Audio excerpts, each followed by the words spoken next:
विद्यार्थी मित्रों, छेल्ले आपणे आपणा धोरणनो विज्ञानमां प्रकरण 5 सजीवनो पायानो एकम पूरो करेलो। त्यारबाद आपणे टेस्ट पण आपेली, बधाए खूब सारी टेस्ट आपવાનો प्रयत्न करेलो। तो આપણે છેલ્લા 1 મહિનાથી જે ઓનલાઈન અભ્યાસ કરીએ છીએ એમાં વિજ્ઞાનમાં 2 પાઠ, પહેલો પાઠ આપણી આસપાસમાં દ્રવ્ય અને પાંચમો પાઠ સજીવનો પાયાનો એકમ કોષ, એ બંને પૂરા કરી ગયા। હવે આજથી આપણે એક નવા પાઠની શરૂઆત કરવાની છે। પાઠનો નંબર છે 14, નામ છે નૈસર્ગિક સ્ત્રોતો। એ પાઠ આજના વિડિયોથી શરૂ કરીએ તો નૈસર્ગિક સ્ત્રોતો એટલે શું, સૌથી પહેલા એ સમજવાનો પ્રયત્ન કરીએ। तो अपनी पृथ्वी एक एवो ग्रह है कि ज्यां जीवन शक्य है। सूर्यमंडल में आवेला 9 ग्रहों पैकी मात्र पृथ्वी ज एक एवो ग्रह है ज्यां सजीवो जीवी शके छे। पृथ्वी परनु जीवन है ए घणा बधा परिबळोने आभारी है, कारण के सजीवोने जीववा माटे जरूरी जे प्रकाश छे, हवा छे, पाणी छे के जमीन छे, ए बधुं योग्य प्रमाणमां आपणी पृथ्वी उपर मळी रहेतुं होय छे। सजीवोनी तापमान, पानी और आहार के खोराकनी जरूरियात है ए पृथ्वी परथी पूर्ण थई शकती होवाथी मात्र पृथ्वी पर ज जीवन शक्य है।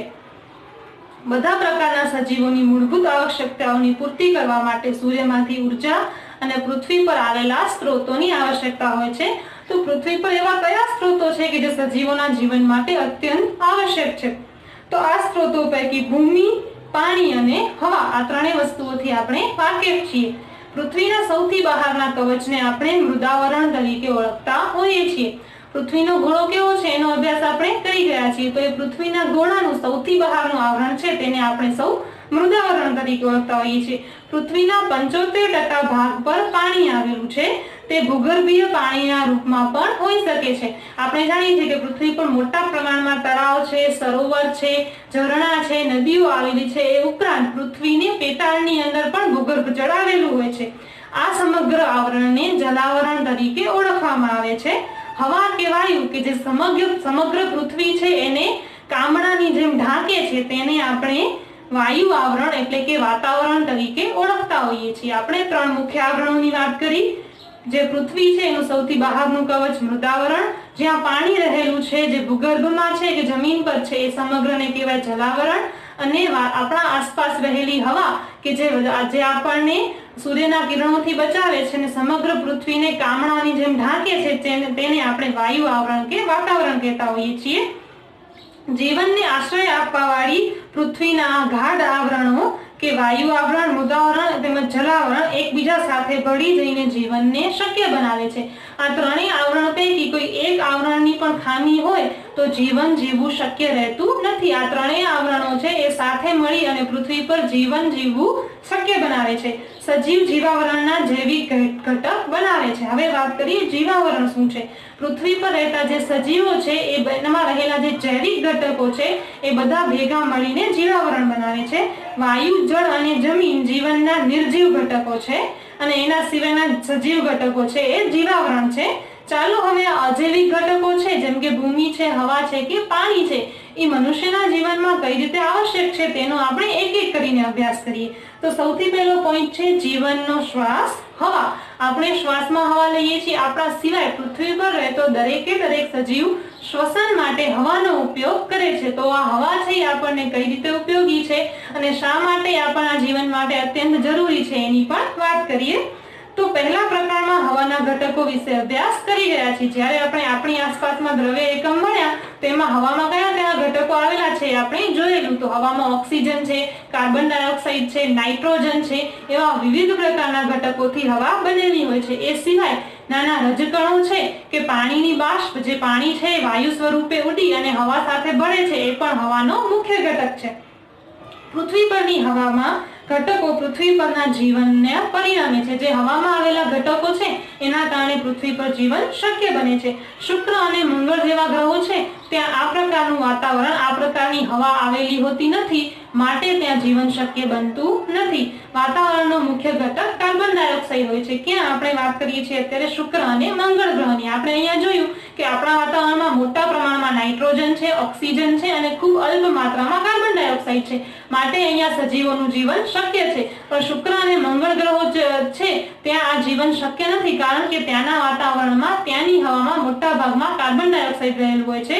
વાસ્તવમાં શુક્ર અને મંગળ ગ્રહ પર 95 થી 97% સુધી કાર્બન ડાયોક્સાઇડ આવેલું હોય છે, માટે ત્યાં જીવન શક્ય બનતું નથી। આપણે પ્રકરણ 5 માં પણ અભ્યાસ કર્યો કે યુકેરિયોટિક કોષો અને ઘણા બધા પ્રોકેરિયોટિક કોષોને ગ્લુકોઝના અણુઓ તોડીને ઉર્જા પ્રાપ્ત કરવા માટે ઓક્સિજનની જરૂર રહે છે. તો ઓક્સિજન આપણને ક્યાં જરૂરી છે? પ્રકરણ 5 માં અભ્યાસ કર્યો કે પ્રોકેરિયોટિક કોષ છે કે યુકેરિયોટિક કોષ છે એને ઉર્જા મેળવવા માટે અણુઓને તોડવા માટે ઓક્સિજનની આવશ્યકતા હોય છે. બીજી પ્રક્રિયા કે જેમાં પરિણામ સ્વરૂપે ઓક્સિજન વપરાઈ જાય છે અને કાર્બન ડાયોક્સાઇડનું ઉત્પાદન થાય છે તે માટે દહનની ક્રિયા એ પ્રક્રિયાને આપણે દહનની ક્રિયા કહીએ છીએ. એક તો આપણે જાણીએ છીએ પ્રકાશ સંશ્લેષણની પ્રક્રિયા છે જેમાં શું થાય છે, વાતાવરણમાં રહેલો કાર્બન ડાયોક્સાઇડ વપરાઈ જાય છે અને ઓક્સિજન હવામાં છૂટો પડે છે. એવી બીજી પ્રક્રિયા છે દહનની પ્રક્રિયા. તેમાં માનવની પ્રવૃત્તિ કે ઉર્જા પ્રાપ્ત કરવા માટે ઈંધણ કે બળતણનું સળગવું સમાવેશ થાય છે. આપણે દહનની પ્રક્રિયા એટલે શું? મીણબત્તી સળગાવવી, પેટ્રોલ કે ડીઝલ સળગાવવા, કેરોસીન સળગાવવું કે આપણે રોજબરોજ રાંધવા માટે ઈંધણનો ઉપયોગ કરીએ છીએ, બ્યુટેન છે, મિથેન છે, એલપીજી, સીએનજી, આ બધાનું દહન થવું એ દહન માટે પણ ઓક્સિજન અત્યંત આવશ્યક હોય છે. આ સિવાય આપણા વાતાવરણમાં કાર્બન ડાયોક્સાઇડની માત્રાને કે ટકાવારીનો ખૂબ જ નાનો ભાગ છે. આવું શા માટે બને છે? આપણે જાણીએ છીએ કે પૃથ્વી પર આટલા બધા સજીવો રહે છે, દરેક સજીવ છે ઓક્સિજન મેળવે છે અને કાર્બન ડાયોક્સાઇડ મુક્ત કરે છે. એમ છતાંય આપણા વાતાવરણમાં કાર્બન ડાયોક્સાઇડનું પ્રમાણ જળવાઈ રહે છે. તેના માટે જવાબદાર બે મુખ્ય પ્રક્રિયાઓ અહીંયા આપેલી છે. પહેલી પ્રક્રિયા આપણે બધા વાકેફ છીએ, પ્રકાશ સંશ્લેષણની પ્રક્રિયા. તો પ્રકાશ સંશ્લેષણમાં શું થાય છે? વનસ્પતિ છે કાર્બન ડાયોક્સાઇડ ગ્રહણ કરે છે અને ઓક્સિજન છૂટો પાડે છે. આ પ્રક્રિયા થતી હોવાથી વાતાવરણમાં કાર્બન ડાયોક્સાઇડ અને ઓક્સિજનનું પ્રમાણ જળવાઈ રહે છે.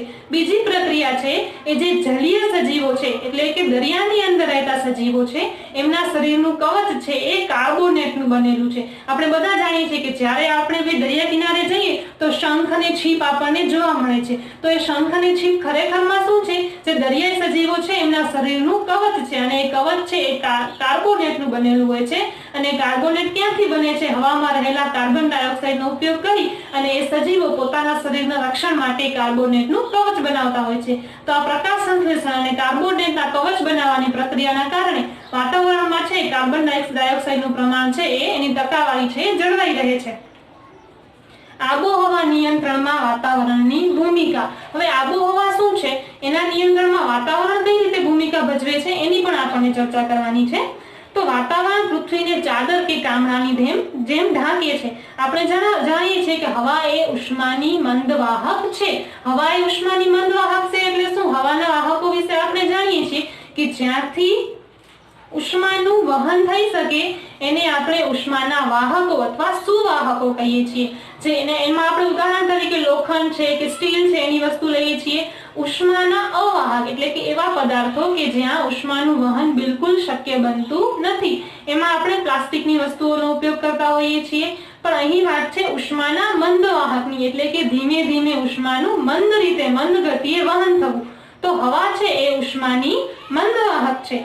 તો પૃથ્વીના સરેરાશ તાપમાનને દિવસના સમયે અને ત્યાં સુધી સમગ્રના વર્ષ સમયે આ જે ઉષ્માની મંદવાહક હવા છે એ એક ચોક્કસ તાપમાન જાળવી રાખવા માટે મદદરૂપ છે. શિયાળો હોય, ઉનાળો હોય કે ચોમાસો હોય, આપણી આસપાસનું વાતાવરણની હવા છે એ ક્યારે 0 અંશથી નીચે કે ખૂબ વધારે તાપમાન એટલે કે 50 અંશથી વધારે ગરમ થતી નથી. આ શેના કારણે થાય છે? વાતાવરણમાં રહેલા વાયુઓના કારણે અને જે સ્તરો આવેલા છે એના કારણે. આપણે જાણીએ છીએ કે રાત્રિના સમયના ઉષ્માને બહાર ફેંકવું અને બહાર ફેંકતું અટકાવવું અને સવારના ભાગમાં વધારે પ્રમાણમાં ઉષ્માને ગ્રહણ કરવું, આ કાર્ય છે એ હવા કરતી હોવાથી એ છે તાપમાનને જાળવી રાખે છે. હવે આપણે અહીંયાથી દેખાતા ચંદ્રની વાત કરીએ તો ચંદ્ર છે, ચંદ્ર ઉપર વાતાવરણ નથી માટે ચંદ્રનું તાપમાન દિવસ દરમિયાન છે એ 110 ડિગ્રી સેલ્સિયસ અને રાત્રિ દરમિયાન -190 ડિગ્રી સેલ્સિયસ થઈ જતું હોય છે. આપણે જાણીએ છીએ કે બરફ છે એ 0 ડિગ્રી સેલ્સિયસે જામે અને જે આપણે જાણીએ છીએ કે ઉષ્મા જે પાણીમાંથી વરાળ બને એ 100 ડિગ્રી સેલ્સિયસે બનતી હોય છે. તો ચંદ્રનું તાપમાન -190 ડિગ્રી સેલ્સિયસ અને 110 ડિગ્રી સેલ્સિયસની વચ્ચે હોય છે. મતલબ ચંદ્ર ઉપર વાતાવરણ ન હોવાથી તાપમાન એટલું બધું વધી કે ઘટી જાય છે એક સાથે કે ત્યાં જીવન શક્ય બનતું નથી. જ્યારે પૃથ્વી પાસે વાતાવરણ હોવાથી આપણું તાપમાન અહીંયાનું જળવાઈ રહે છે અને આ યોગ્ય તાપમાનમાં સજીવો સરળતાથી જીવી શકતા હોય છે. આ થઈ વાતાવરણ આપણને શા માટે ઉપયોગી છે એની વાત. ત્યારબાદ છે હવાની ગતિ, પવનો.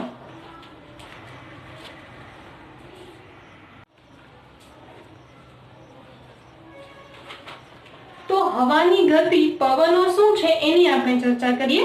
તો પવન વિશે આપણે વાકેફ છીએ કે દિવસ દરમિયાન છે હવા એક સાથે ગતિમય રીતે આવે એને આપણે પવન કહેતા હોઈએ છીએ। તો ગરમી પછીની સાંજે વહેતા ઠંડા પવનથી રાહતનો અનુભવ આપણે કરીએ છીએ। આપણે એટલા ખુશનસીબ છીએ કે ઉનાળામાં ગરમ વાતાવરણ પછી ઘણી વખતે વરસાદ પડે છે। ને કયું પરિબળ છે કે જે હવાને છે કોઈકવાર હવાની લહેર, કોઈકવાર તેજ હવા કે કોઈકવાર તોફાનના સ્વરૂપે ગતિ આપે છે। તો એ પરિબળ શું છે એની આપણે ચર્ચા કરીએ। તો આ બધી ક્રિયાઓ આપણા વાતાવરણમાં ગરમ છે એ ગરમ હવા થવાથી કે પાણીની બાષ્પ છે એ વાતાવરણમાં ભળવાથી પરિણમે છે। સજીવોની પ્રવૃત્તિઓ અને પાણીમાં ગરમ થવાને કારણે થાય છે। સ્થલજ ભાગ કે જલજ ભાગથી થવાવાળા વિકિરણના પરાવર્તન અને પુનઃ વિકિરણને કારણે વાતાવરણ ગરમ થાય છે। સૂર્યમાંથી આવતું પ્રકાશ છે એ જમીન શોષે છે અને જે પરાવર્તન કરે છે એના કારણે હવા ગરમ થઈ જતી હોય છે। હવામાં ઉષ્ણતાનો સંચાર થાય છે। આપણને અહીંયા એક પ્રવૃત્તિ આપી છે કે બીકરની અંદર છે એક મીણબત્તી સળગાવીએ અને સળગેલી અગરબત્તી છે એ મીણબત્તીને ઉપરની તરફ લઈ જઈએ। તો આના ઉપર આપણે અવલોકન કરીએ તો જ્યારે અગરબત્તીને આપણે મીણબત્તી ઉપર લઈ જઈએ છીએ ત્યારે એનો ધુમાડો છે ઉપરની તરફ ગતિ કરે છે। જ્યારે અગરબત્તીને મીણબત્તીથી થોડીક ઉપર મૂકવામાં આવે છે ત્યારે સીધો ઉપરની તરફ ગતિ કરતો હોય છે। તો ધુમાડા દ્વારા ઉત્પન્ન થતી આ ભાત છે આપણને દર્શાવે છે કે કઈ દિશામાં ગરમ અને ઠંડી હવા વહે છે। આ પ્રકારે જ્યારે હવા ભૂમિ અને પાણીના ઉષ્મીય વિકિરણના કારણે ગરમ થાય છે ત્યારે તે ઉપરની તરફ ગતિ કરે છે। જ્યારે હવા છે એ વિકિરણોના કારણે ગરમ થાય છે ત્યારે તે હંમેશા ઉપરની તરફ ગતિ કરતી જોવા મળે છે। એટલા જ માટે તટીય ક્ષેત્રોની સ્થિતિ જોઈ। તટીય ક્ષેત્ર એટલે જ્યાં નદી કિનારે કે દરિયા કિનારાના ક્ષેત્રો છે ત્યાં દિવસ દરમિયાન ભૂમિની ઉપરની હવા ઝડપથી ગરમ થઈ જાય છે અને ઉપર જવાની શરૂઆત કરે છે। આપણે જાણીએ છીએ એમ કે જમીન પર રહેલી હવા અને પાણી ઉપર રહેલી હવાના ગરમ થવાના દરમાં ફેરફાર હોય છે। જે પાણી ઉપર રહેલી હવા છે ઝડપથી ગરમ થાય છે અને જમીન પરની હવા છે ધીમેથી ગરમ થાય છે। તો જ્યાં ઓછા દબાણનું ક્ષેત્ર બને છે ત્યાં દરિયાની હવા ઓછા દબાણવાળા ક્ષેત્ર એટલે કે જમીનવાળા ક્ષેત્રની દિશામાં વહન કરે છે।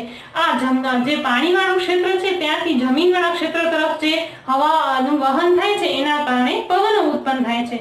રાત્રિના સમયે દરિયો ઠંડો બને છે કારણ કે જમીનની સાપેક્ષમાં પાણી ધીરે ધીરે ઠંડુ થાય છે। એટલા માટે પાણીની ઉપરની હવા ભૂમિની ઉપરની હવા કરતા વધુ ગરમ હોય છે। તટીય ક્ષેત્રોના વિસ્તારમાં રાત્રિ દરમિયાન નીચા અને ઊંચા દબાણવાળા ક્ષેત્રો સર્જાતા હોવાથી રાત્રિ દરમિયાન ખૂબ મોટા પ્રમાણમાં પવન ફૂંકાતા હોય છે। હવાની બધા જ પ્રકારની ગતિ છે એ વૈવિધ્યસભર છે એટલે કે અલગ અલગ છે। વાતાવરણીય પ્રક્રિયાનું પરિણામ છે। પૃથ્વીના વિવિધ ભાગો પર વાતાવરણનું અસમાન રીતે ગરમ થવાથી આ પવનો ફેંકાતા હોય છે। ત્યારબાદ વાત કરીએ વરસાદ શું છે। તો વરસાદની ઘટના સમજવી ખૂબ જ સરળ છે। આપણે જાણીએ છીએ કે જે જલીય ક્ષેત્રો છે, તળાવ છે કે નદી છે કે મોટા ભાગમાં તો આપણે અહીંયા ખારું પાણી છે એટલે કે સમુદ્રો છે એની ઉપરનું જે સપાટીનું પાણી છે એ જે ગરમ સૂર્યના કિરણોથી ગરમ થઈ અને બાષ્પ બની જાય છે અને એ પાણી છે બાષ્પ સ્વરૂપે હવામાં ઉપર ચડવા લાગે છે। અત્યારે આપણે વાત કરીએ કે હવા છે એ ગરમ જે પાણી છે એ ગરમ થઈ અને હવાની સાથે ઉપરની તરફ ગતિ કરે છે। જ્યારે ઉપર પહોંચે છે ત્યારે વાતાવરણમાં રહેલું કોઈ એક કણ છે, કોઈ કલીલ છે એની આસપાસ એ બધા જે બાષ્પના અણુઓ છે એકઠા થાય છે અને ધીમે ધીમે ઠંડા પડવા લાગે છે। જ્યારે આ બાષ્પના અણુઓ ઠંડા પડે છે ત્યારે ત્યાં વાદળો બંધાય છે અને બંધાયેલ વાદળું જ્યારે તાપમાન ગરમ થવા લાગે ત્યારે નીચે વરસી અને વરસાદ સ્વરૂપે વરસે છે। આ જ વાત તમને પુસ્તકની અંદર પણ કહેલી છે કે દિવસ સમયે જ્યારે પાણીનો ભાગ ગરમ થઈ જાય છે ત્યારે તે પાણીની બાષ્પ બની અને ઉપરની તરફ ગતિ કરે છે। ઉપર જ્યારે તે પહોંચે છે ત્યારે ત્યાં રહેલા કલીલના કણો છે આકાશમાં રહેલા કે કોઈ અન્ય કણ છે તેની આસપાસ છે એ ટીપાના સ્વરૂપમાં સંઘનન પામે છે કે સંગઠિત થાય છે। પાણીનું આ સંઘનન થવાથી એક વાદળું બંધાય છે। એકવાર જ્યારે પાણીના ટીપાનું નિર્માણ થઈ જાય છે ત્યારે તેઓ સંગઠિત હોવાને લીધે મોટા બની જાય છે, વરસાદના સ્વરૂપમાં નીચે પડે છે। ત્યારે હવાનું તાપમાન ખૂબ જ નીચું થઈ જાય તો હિમવર્ષા કે કરાના સ્વરૂપમાં પણ પડતા હોય છે। આપણે જાણીએ છીએ કે જ્યાં પર્વતીય ઠંડો વિસ્તાર છે ત્યાં મોટા પ્રમાણમાં છે એ હિમવર્ષા એટલે કે બરફના કણોની વર્ષા થતી હોય છે। તો જ્યારે તાપમાન ખૂબ ઘટી જાય ત્યારે જે બાષ્પના સ્વરૂપના અણુઓ છે એ સંઘનન પામી અને બરફના અણુ બની જાય છે અને વર્ષા સ્વરૂપે નીચે પડે છે। વરસાદ પવનોની ભાત કે દિશા પર આધાર રાખે છે। પવન કઈ દિશામાં લાગે છે તેના પર વરસાદનો આધાર રહેલો છે। આબોહવાના ખાતાની સૂચનાઓ પણ આપણે સાંભળી છે કે બંગાળની ખાડી પર હવાનું દબાણ ઓછું હોવાને લીધે કેટલાક વિસ્તાર કે ક્ષેત્રોમાં વરસાદ થશે। જ્યારે પવનો છે એ પર્વતો સાથે અથડાઈને એક જગ્યાએ રોકાઈ જાય છે ત્યારે તે ભાગમાં મોટા પ્રમાણમાં વરસાદ થતો જોવા મળે છે। હવે આ થઈ વાયુની વાત, કઈ રીતે વરસાદ પડે છે અને કઈ રીતે વાદળા બંધાય છે। ત્યારબાદ આપણને જોવાનું છે વાયુનું પ્રદૂષણ। આ શબ્દથી આપણે બધા ખૂબ સારી રીતે વાકેફ છીએ કે વાયુનું પ્રદૂષણ શું છે।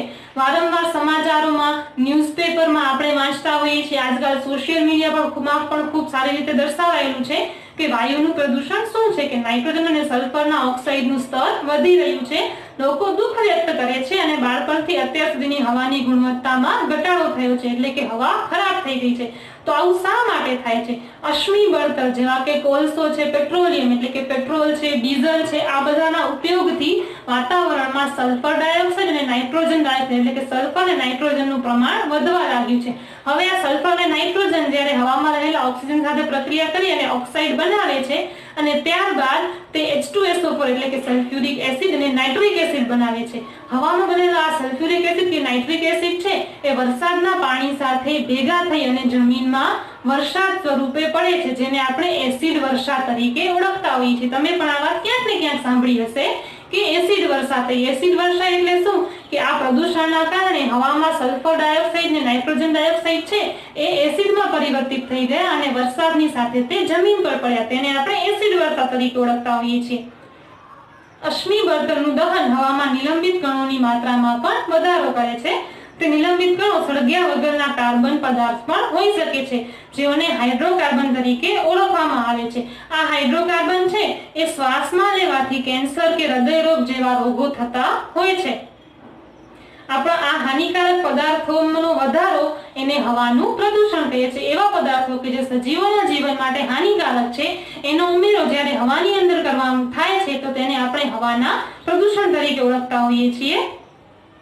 ઉપરોક્ત મેળવેલા લક્ષણોને આધારે આપણે કહી શકીએ કે લાઇકેન જેવી વનસ્પતિના સહજીવી સમૂહો છે એ સલ્ફર ડાયોક્સાઇડના સ્તર પ્રત્યે વધારે સંવેદનશીલ હોય છે, એટલે કે સલ્ફર ડાયોક્સાઇડનું વધારે માત્રામાં એ લોકો છે એ સંવેદન ધરાવે છે।